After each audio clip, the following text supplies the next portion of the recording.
Hi everyone, welcome to the Kevin Campbell Show with me, Kev Campbell, and Lee Judges. Happy New Year to everybody. Happy New Year to you all. Thanks for all your comments and I hope you've missed us. Can't wait to get started on everything Arsenal. And it's going to be a positive show. Definitely positive, like, right? Definitely. The 5 things, positive things I think we're going to look at for Arsenal is number 1, which is Arteta, obviously new manager. We've got quite a bit to cover because we've kind of missed the show through all the festivities. Number 2 is the board. The key to that one is, did the board actually get it right? The 3rd is the club. Is the club starting to unite a little bit now that we're starting to see shoots of progress? 4 is the defence.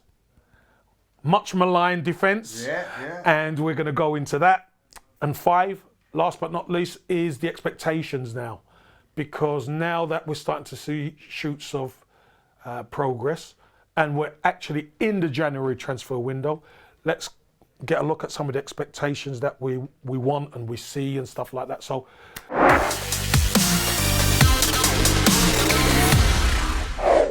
so Lee, let's discuss Mikel Arteta and the managerial situation.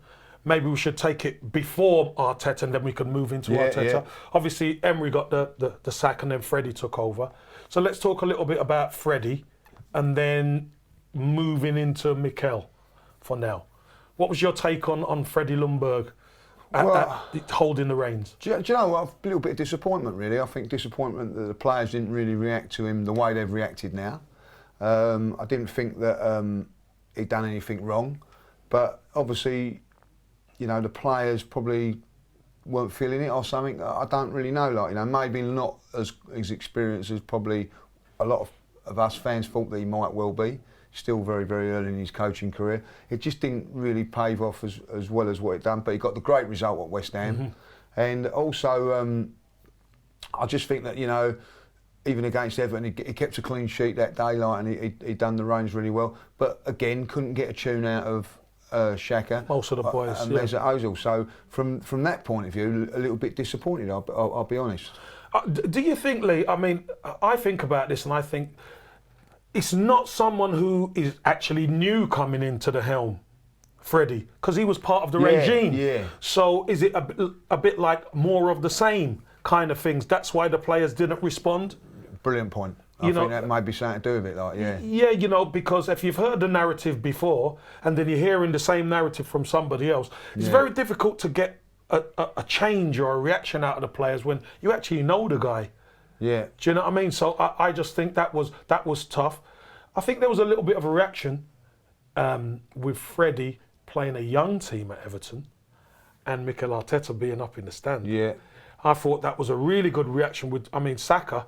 I think Saka has done really well playing out of position at left back really at well. times and stuff like that. So, you know, that was important. And then let's talk about the man at the helm right now, Mikel Arteta. Hands up, and I'm sure you put your hands up. He wasn't our number 1 choice. No, he wasn't our number 1 choice. But the board decided, and we're going to cover the board next. They decided that he was the man for the job. We back him, obviously, because he's the manager, so we'll see how it goes. So what's your thoughts been on from the first interview to, obviously, the Bournemouth game and moving forward? Well, like you know what I mean, I was not, say, 100% on him. I thought, well, you know, cheap option. I think I did say that, like, you know, but from his first interview, he had me. Yeah. He had me, Kev. You know what I mean? I was more impressed. I haven't listened to press conferences. Nothing against Emery for about a year and a half because he, you know, it just didn't. He droned on a bit. But I can't wait from Arteta interview at the moment or a press conference because he's just giving all the things that you want to hear. And so from that first press conference, I was impressed. Talk's cheap. Let's see what he can do. Yeah. And I thought even the Everton game, I know we got a 0-0, we weren't the greatest of games, but he turned around and said, I'll be there and I'll be watching. I thought that was a great thing to say. Yes. And then there's been improvements. We should have beaten Bournemouth, we missed chances, you know, but then people will turn around and say, oh, well, it's only Bournemouth, they're on the slide. But even then we go into the Chelsea game, I thought we was brilliant. Yeah. You know, if we'd have got the second goal, I do feel that we'd have won that game if the referee had done his job and sent off Jorginho, we would have probably won the game. But you know, looking back on it, it was frustration because I felt we should have won that game. Then the Man United game, it all come to fruit, you know, and we played really, really well. And you see two sides yesterday. Yeah, big time. From Leeds, from the first half to second half. Love what he said. You know, I see two teams. I didn't like the first team, the first half team. Yeah. Telling how it is. Told the cameras, told us. I told them what to expect against Leeds. Expect Leeds to have a right go at us. And the players didn't listen and didn't take it on board. Oh, we've seen that on many occasions. Yeah. So you know, put it right at the players' feet really, and they've responded. You know, also you have to say that he's got a tune out of Xhaka, he's got a tune out of Ozil. Lacazette under Freddie wasn't playing. Yeah. All of a sudden he's back working his socks off. Working his socks off again, yeah. Aubameyang is working his socks off and still scoring goals. And playing on the wide left, which people said that he couldn't looking do. dangerous. And looking dangerous. Maitland-Niles. Oh, yeah, I've got to come on to Maitland-Niles. It's been absolutely outstanding. Kolasinac has been outstanding as well. Like, you know. Torreira looks the player that we wanted all these years. He looks that mainstay. We're gonna cover the back four because we're gonna get to the defence. Yeah. Later on in the show. I think that the key, what I really like about Mikel Arteta, is he tells it straight. He tells it straight. He says, hard work, graft is non-negotiable. I don't care about anything else. That's what you have to deliver. So that means you have to have your attitude right. Now, the fact that some players are starting to show themselves now says to me that they never fully bought into Emery previously. Yeah, we had good results. It's because they're good players. We know they're good players. Yeah. But the consistency and the effort and the running power that they're showing now, we never saw that before. And do you know it was a good point? Do you remember we were talking to Chris Hudson before Christmas when he turned around and said, when a new manager comes in, like when George Graham in, you see something. When Arsene Wenger come in, you see a bit of progress straight away. Didn't really see that with Arteta. With Emery. But as soon as Arteta's come in, you've got that. You know, let's not all go overboard, but we've seen things that think, do you know what? I'm liking what I'm seeing, and I can see some progress. There's something there that we can all jump on. Do you know what I mean? Like he's sort of like he's jumped on a bus and said, "Do you want to jump on and follow?" And we're prepared to do that. Yeah. And this is where we're going. This is where we're going. You're coming for the ride. You're coming for the ride, or you're going to stand at the bus stop. And he's, for me, you know, I was at the bus stop thinking, I'm in an hurry. I'm in an hurry, so I'll get on this bus. But now I'm fully on board. I've got my ticket, and I'm with him. You know what I mean? Because what he's done is I don't know how he's done it, but he's uniting all the fans together. You know. Well, it's amazing that you say that, and we're going to get to kind of the club a bit later as well. But the weird thing about everything, the 1, 2, 3, 4, 5, they're all intertwined. They are all intertwined. The fact that Arteta's come in and people are seeing progress, people are seeing Arsenal get stuck in. Yeah. And for the Emirates, we've missed that. We have missed that. That is a skill in itself to be able to compete and battle. Yeah. And we have missed that a lot. And to see it against Chelsea, although we're on the wrong end of the result, I don't think there was any Arsenal fans who were that upset about the performance. They were upset about the result. Yeah, exactly. Yes, 100%. Exactly. But the performance, I thought, we done so well. Maybe just run out of a little bit of legs in the end, because that pressing game is demanding. And they haven't done the pre-season with him, and he's starting to get his points across. But for an hour or so, they performed. Yeah. And against United, I think for probably 70 minutes, they performed. So they're getting there, slowly but surely. The team for me are still in transition. Yeah. But there's some real positive signs moving forward with Mikel Arteta, because he's going to keep demanding. Yeah, he's taking things very serious, and it was great to see such a strong side in the FA Cup. Well, yeah, exactly. And one point you say there about players, they're putting their bodies on the line. So many times I've seen our players turning their back at shots, and then the deflections have gone into a goal and things like that. Now I'm seeing Granit Xhaka in the 87th minute sliding into a tackle on the corner flag. You know what I mean? Yes. Up our end. Yeah. Fully committed. Torreira been fully committed. Yeah. And you're right. You did right. There was a little scuffles going on yesterday, and the Arsenal players are right in there. And they're not being bullied off of it, and that's what gets the fans involved. Now are starting the loving 12th that. man. The 12th man. You know what I mean? I know I've been a big critic of Socrates. You know what I mean? But when he makes that tackle, I know that he goes to the fans and all that. But we love all that. Let's be honest. You know what I mean? We accept it and we want that. Lee, we want to be that part of it. What we don't want is for him not to be performing and him to be doing it. Yeah. When he's doing it and performing, fantastic. We'll have it all day long. We'll have it all day long. And another point, and this is a big point, and people can go on about that.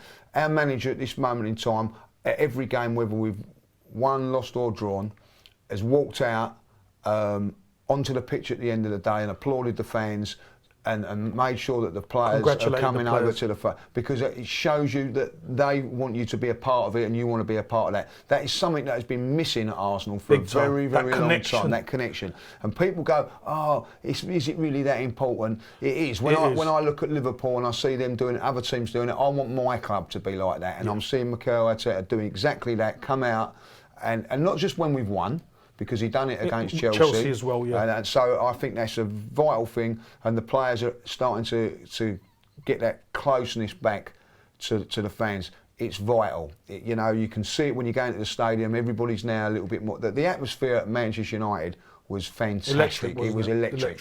It's always going to be good because it's Man United, but it was great. But I sense that every game we're going to go to now is going to be like that. Lee, I think what actually helps the atmosphere is the way the team apply themselves. Yeah, exactly right. And people often say to me, do the fans actually make a big difference to the team? Let me tell you, the team actually make a big difference to the fans, because when the team performs, the fans could react and the fans could be 100% fully committed behind you. The fans are the 12th man. And that puts pressure on the opposition, that puts pressure on the officials, that puts pressure on everybody who is not Arsenal within that stadium. Yeah. And Man United couldn't handle it. No. Let's be honest. Man United went to Man City and beat the brakes off Man City. Let's be honest. They should have beat Man City more. Yeah. It could have been 4 in the first half, but it wasn't.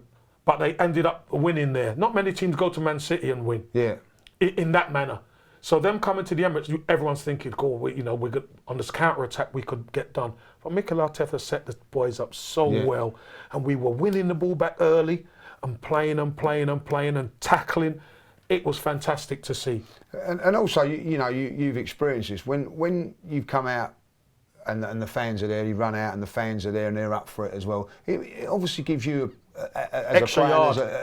And the team a boost as well. Extra yard.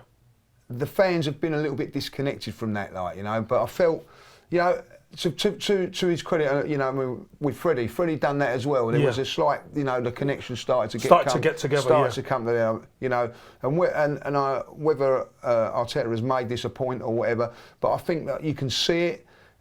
The players are reacting to the fans' vibes, and vice versa, and I think that's fantastic. So far, so good. Let's not all get carried away. And that's the funny thing, Lee.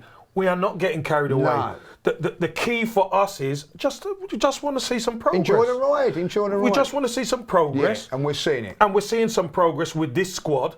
And it's going to be interesting. We're going to get to the expectations at the end, moving forward. So let's move on to the board.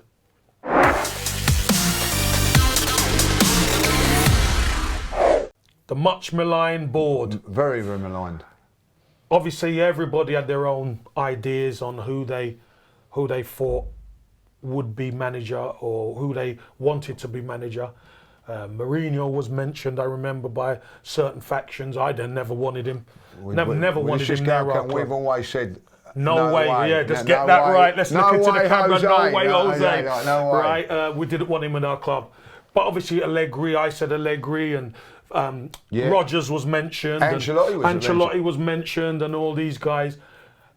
And let's be honest, an Arsenal man has come back to the club. Yeah. In Mikel Arteta. Did the board get it right, Lee? Well, we don't know that at this moment in time, but someone sees something in him, and whoever that was, has got to take a lot of credit, because I think, it could have been, the fans could have gone against it, but, that they didn't.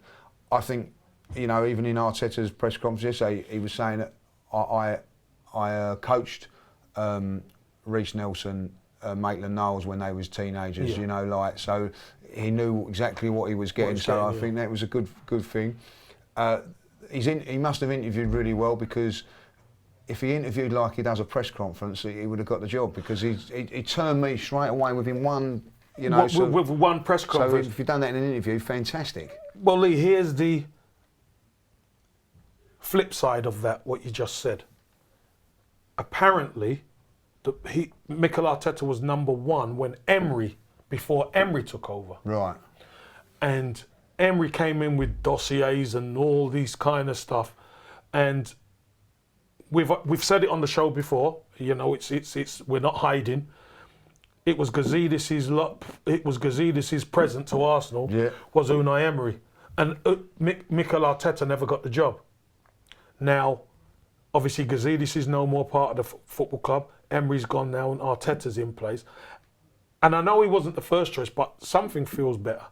Yeah. Something feels right now.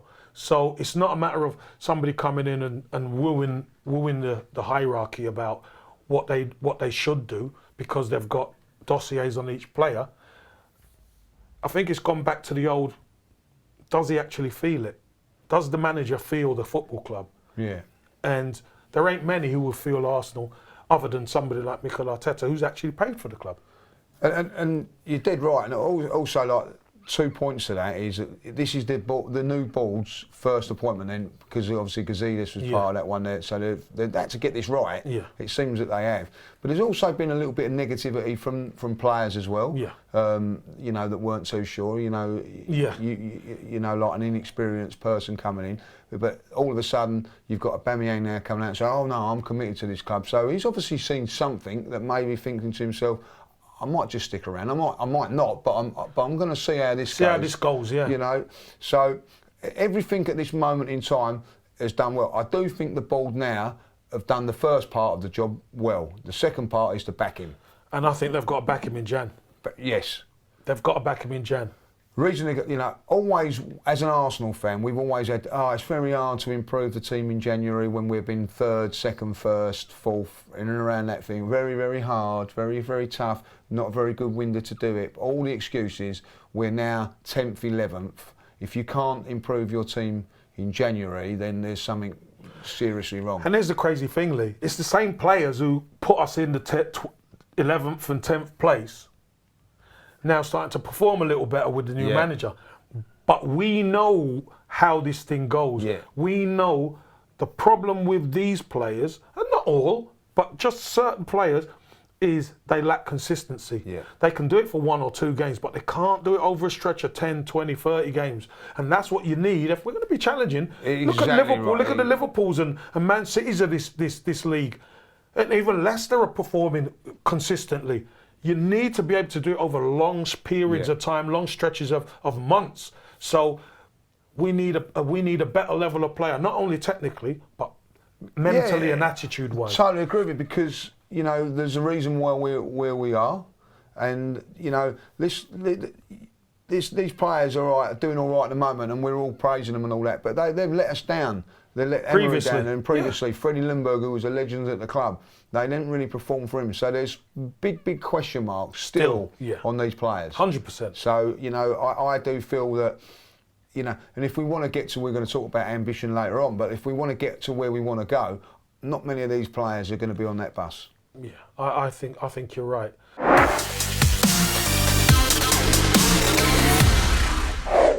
So, look, Lee, great to speak to you. Great to have you. Great to see you and get on the show in 2020, everyone. We thank you for all the comments. Please leave your comments down below. We thank you for everything.